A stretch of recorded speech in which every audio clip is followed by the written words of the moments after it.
I warmed up at the Royal Albert Hall for you. So, actually, I did do a couple of warm-ups before that. I just want to tell you about one of them. Absolutely true story. We did this little theatre, and we stayed in a place just outside Luton called Dunstable. Fucking hell. It's good. We stayed in this 2-star hotel. Me! Full of white trash. I don't want to deny my roots, but I'm out of that now, so I expect a little bit more. No, and the road manager came back and said, I've booked you in.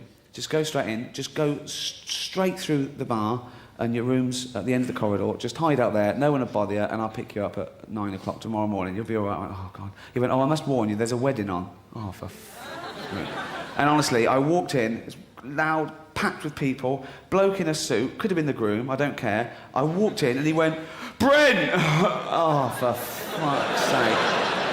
What's the best he thought could happen with that? What was he hoping for? That I'd hear him shout that and I'd turn around and go, who said that then? That is brilliant. Was it you? Yeah, it was me. What? Brent, you little sausage. What do you just shouting it like? You just think of that, you just shout it out, that's brilliant. Just, oh, God. I was going to bed, but do you want to be mates?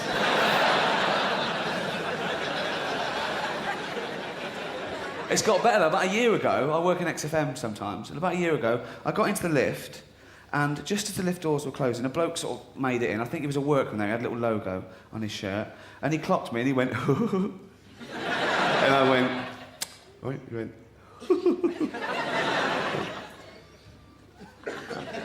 and then he went, where's Monkey?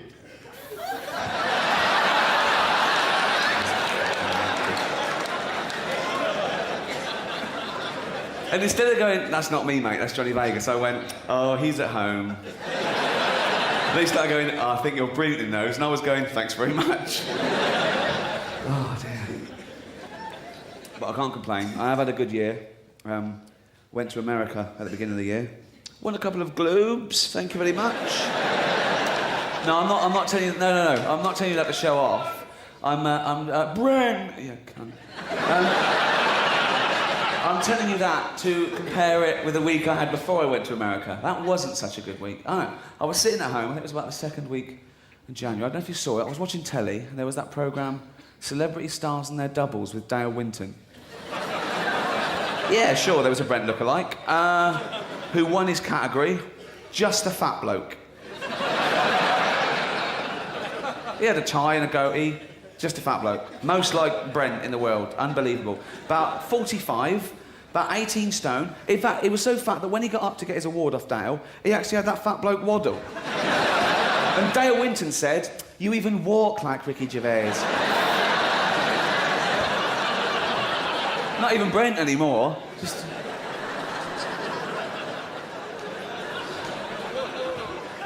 Just a fat bloke he was, though. I couldn't believe it. So I've started wearing black all the time now. Got a complex, it's slimming. It works. Pavarotti always wears black, doesn't he? And no, you see him in pastel and he's a chunky little fucker.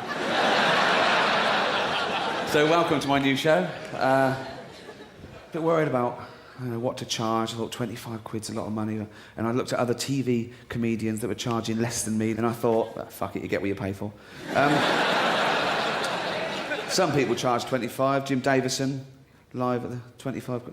Strictly no spastics. Except for Jim, they put him off. It's a word you don't hear very often, isn't it? Spastic. Again, in the 70s, all the rage. No, but they changed their name. Not the society. Individuals, they weren't... Well, you know what I'm going to christen it? No.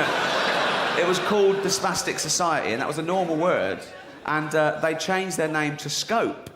And they changed the name to Scope because spastic had started being used as a derogatory term, particularly in playgrounds. Like, bullies would pick on disabled kids, and they say, oi, spastics. They changed it to Scope, and now that doesn't happen. It can't, does it? I mean, what would happen now if a bully picked on a little friend in a wheelchair, went, oi, spastic?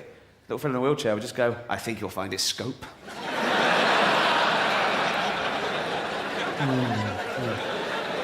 Oi, Scopy! Oh, fuck! My impression of a wheelchair user. Not Thora Heard, that's just that. She had a posh one. She didn't even bother with that. Never off her arse, was she? She could walk. I'd seen her walk. She'd go shopping in one of those things, all the way home, right up to the front door, key in the door, straight in the stair lift. Feet haven't touched the ground yet. Up to the bathroom. Oh, lowered into the bath. Never off her arse. Give her an award, she's up there like a fucking greyhound.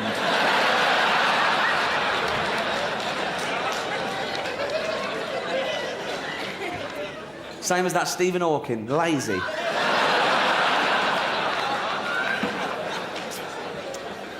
Most intelligent man on the planet, and I'm having a go. Brilliant. Most intelligent man on the planet, but not such a good judge of character. Happily married. Kids. Nurse. And now, according to some, my lawyers have told me to say,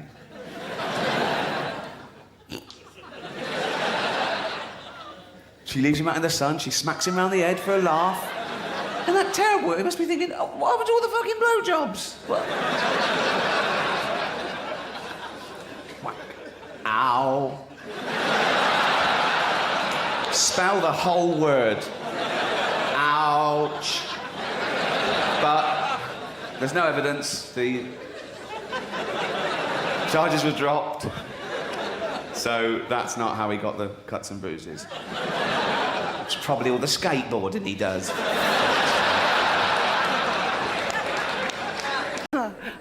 I've never been a fan of bestiality. I'm sure you're not either. But there was a kid in my class who was fascinated by it. Right? He wasn't into it, but he was like 14 or 15, and anything like weird or, you know, incredible.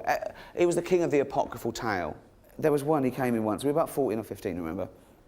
And he came in, and I swear he actually said this, OK? It's a little bit disgusting, but he said, I apologise, right? But he did say this, right? And he came in and he said, if you want a really good wank, right, go on. Like we're 14, like we need tips. He said, what you do is, right, you sit in the bath, right, fill it with water, you get an erection, and you get the water level so your helmet's like a little island, right? Yeah, go on. Yeah, go on. Yeah. Effort, right? He said, and then you get a blue bottle or a big fly, right? Oh, this is the really horrible bit. You pull its wings off, and you put it on your helmet. Yeah, put it on your helmet. And he said, why? Because, he said, because it can't fly or swim, it runs round and round really fast. And that makes you come. Oh, these dirty little...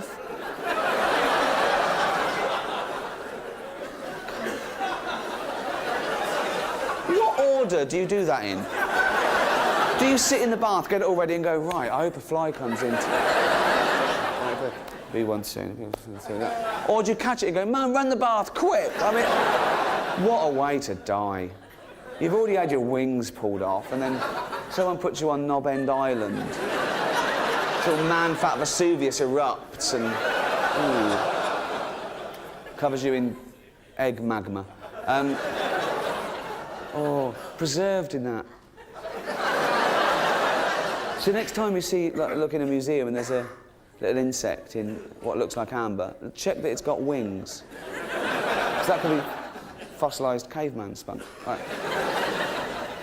He also said, this bloke, right, he said, he said that when you're captured by cannibals, they show you pornographic pictures so that you get an erection and there's more meat. Like it would still be there. There you go, that's extra. Good job he did that. There's a bit more to go round, isn't there?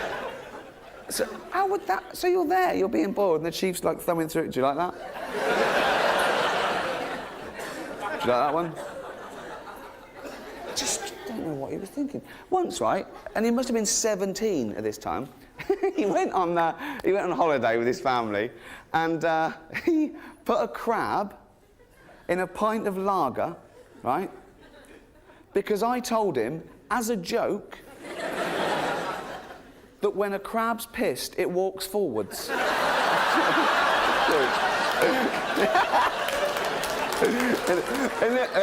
And when he came back, he was so smug, he went, "You're talking shit, Gervais." I was flying back from New York, 9:25, BA, first class, to London, JFK. The whole week in America, leading up to that flight, on every channel on TV, there was a rolling ticker tape that said, "America on red alert," okay? And every bulletin said, "We have an intel that there's going to be another 9/11 this weekend in New York or LA. Do not fly unless you absolutely have to." I had to, I was filming. "And if you fly, be extra vigilant." Okay, so I'm there. I'm the only one in the first class lounge, right? And I'm still trying to remain philosophical about it. I'm thinking, right, today's the day you definitely don't try and get a bomb on the plane. Do you know what I mean? You think, no, everyone's, wait till Monday, right? And I'm there, and about 15 minutes before boarding, into the first class lounge comes this guy. I don't know whether he was North African or Middle Eastern, but he had all the gear, and beard, everything. Steel attaché case, okay? "Here's your middle-class, rational liberal." I go,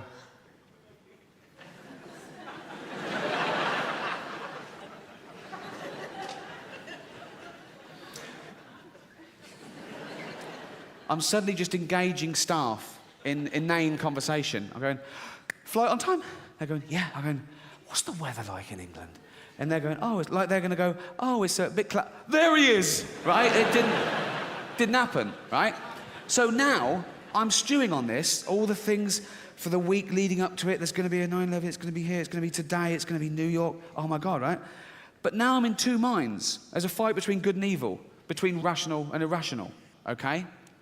So, this one goes, "Oh, that's a suicide bomber." Don't be stupid. What do you know? "That's what they look like." Why'd you say that? "There's a picture of him on every page of the Daily Mail." Don't be stupid. It's a cliche. Don't be stupid. Then he makes a phone call. I can't understand what he's saying, but he sounds a bit angry, right? This one goes, "Oh, we made a phone call." This one goes, "You just made a phone call." "Yeah, but not in foreign." Shut up, stupid. Why do you think that? Look at the beard. He's been checked. He's been checked the same as us. "Do they check the beard?" "Yeah, they check the beard. They check the beard, okay?" And then I'm sort of, it's all going ahead, and I'm sort of looking at him absent-mindedly, sort of staring at him. And he catches me looking, and he goes like this. This one goes, "Oh, he knows." This one goes, "No, he knows why you're looking at him. He's had that sort of prejudice, that shit for fucking months. Stop looking at him, shut the fuck up," right? But this one starts winning. The fear starts beating the rational, okay? So going, well, I said it would be today. Yeah, I know, but what? But the statistics, well, they're up today, aren't they? They're up. Yeah, but don't give it, it won't happen to us. They said that on 9/11. Yeah, but what about all the checks? Well, they find new ways of getting past our detection. Then we have to up our game, and that's how it... Yeah, you're right. So suddenly, now we're winning there, and I think, oh my God, this is it. And you get a wave of nausea when you suddenly go, oh my God, this is it. I'm one of the people that have witnessed, and they go, okay, yeah, let's report him. This one goes, no, we can't. Why? In case someone thinks we're racist. What? What the No, let's report him and be a wrong live racist. And so I'm there and I think, he is a suicide bomber. I'm going to get on the plane with him and I'm going to die. And I'm having a little breakdown and I'm nearly crying. And all this happens in a few moments. And I look over and he's joined by his wife who's got all the gear and his two little girls, right? And I go, oh, of course he's not a fucking suicide bomber. If you're off to see 72 Virgins, you don't take the wife and kids along. So And I got on the plane, and I was sort of relieved and embarrassed, and I saw the funny side of it, and of course he wasn't a terrorist. He was a businessman and a family man. He was playing with his little girls who kept running up and down, bumping into my chair. He wasn't doing anything. And he was sort of like scaring them, and they were screaming at the top of their voice. Like, after half an hour, I was hoping someone would blow the fucking plane up, right?